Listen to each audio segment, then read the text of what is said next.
where the government reveals that where these detention centers are, when you are telling me that you don't know where these detention centers are? In fact, we wrote to the government, then they declared there are 14 detention centers,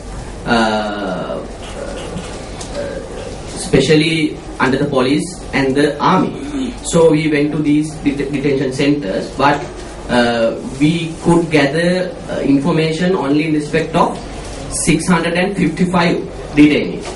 So officially they declared around 14, but that can't be happened. According to the information, there must be 10,000 detainees. So there is this issue of habeas corpus mechanism. I understand that where it comes to lack of political will and where there is an imbalance between the civil and the military authorities of a country, and the military authorities have actively participated in committing the disappearances of persons, then even the courts fail to recover those who have disappeared. So can we think of a mechanism which is more effective? Habeas corpus are not really working, as Nuwan has pointed out, and so many of us will be reaffirming that.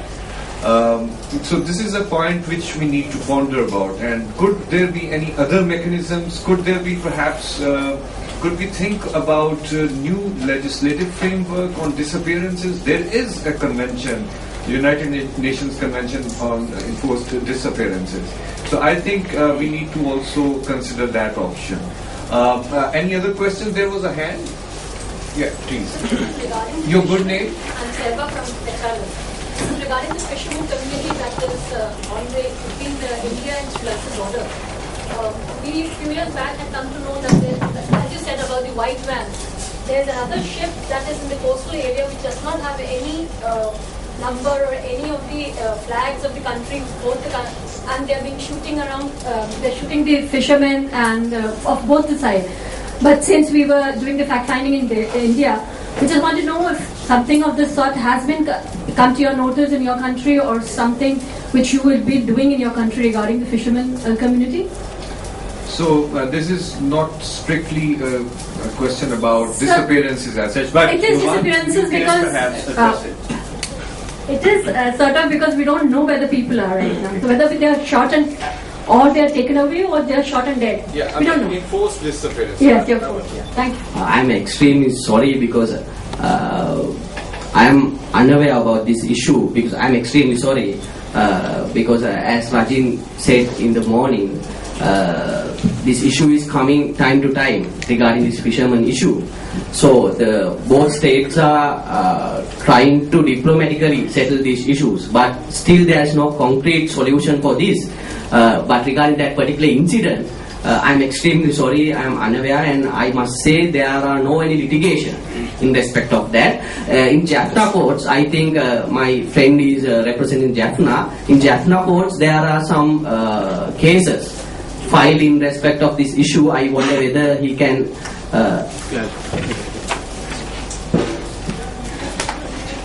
Okay, we have another participant from Yeah, I'm Shamindra from Sri Lanka, and I'm from the northern part, Jaffna, Sri Lanka, and I'm a Tamil.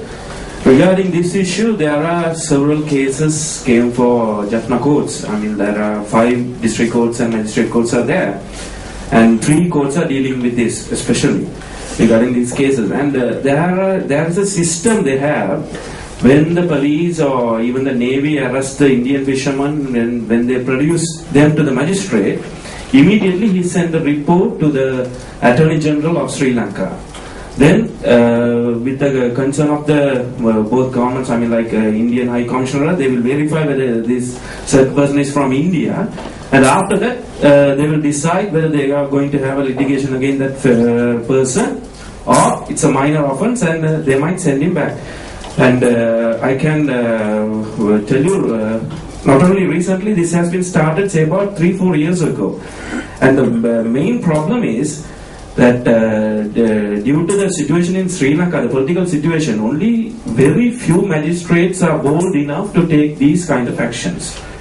And some even retired High Court judges and district judges, they took up this matter with the Ministry of Defence as well. And as a result of that, now there is a consulate office of Indian High Commission in Sri Lanka to expedite this matter.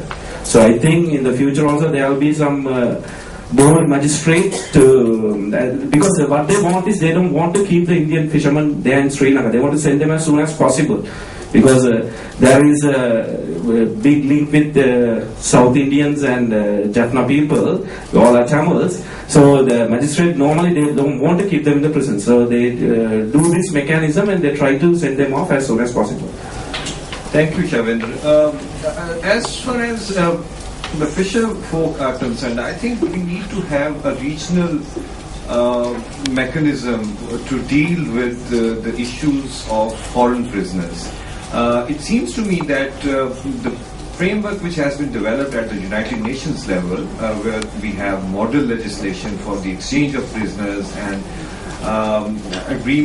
model agreements on consular exchange, consular access to foreign prisoners, that needs to be put in place here in South Asia as well. In Pakistan, we have prisoners from India, we have foreign prisoners from Afghanistan, we have foreign prisoners from other places as well, from within the region and outside the region. And same as the situation, I think, in other countries. And unless we agree to deal with this issue on just regional basis, and we have a proper mechanism of providing immediate information at the time, soon after, immediately after the arrest of the foreign prisoners, to the concerned countries, and then follow certain rules in order to avoid any unnecessary and illegal detention. It would be the best thing to follow. Yes, Mustafa, you have something to say. Yes, I want to a very brief comment so that we move on. Yeah, a brief comment. I want to add a little bit to what Shavendra said. Recently, I have come to know through some Sri Lankan friends that the Indian security forces and Sri Lankan security forces have come to an agreement that whenever there is some transborder issues with regard to fishermen, they just put some fine and intimate them for not coming next time, and settle the issues at the point where they are being arrested. So very less number of fishers are being sent to prisons and jails. This is a recent development what I have learned from friends who are working for fishing community. Okay, that's a good development at one level, but at another level, I would say that states should be dealing with states rather than armies be dealing with armies, and that can complicate issues. They may be hiding some information. That's something which we need to avoid. The armies or whatever institutions are dealing with foreign prisoners, they need to bring everything on record, and every information must be recorded so that that is transmitted through proper channels. Any other question which is strictly about nuance comments? Yes, please. Okay, very brief comment or question, and then we have to move on. What an excellent reaction by the Sri Lankan peoples after the killing the 9-year-old son, Captain Prabhakaran's son.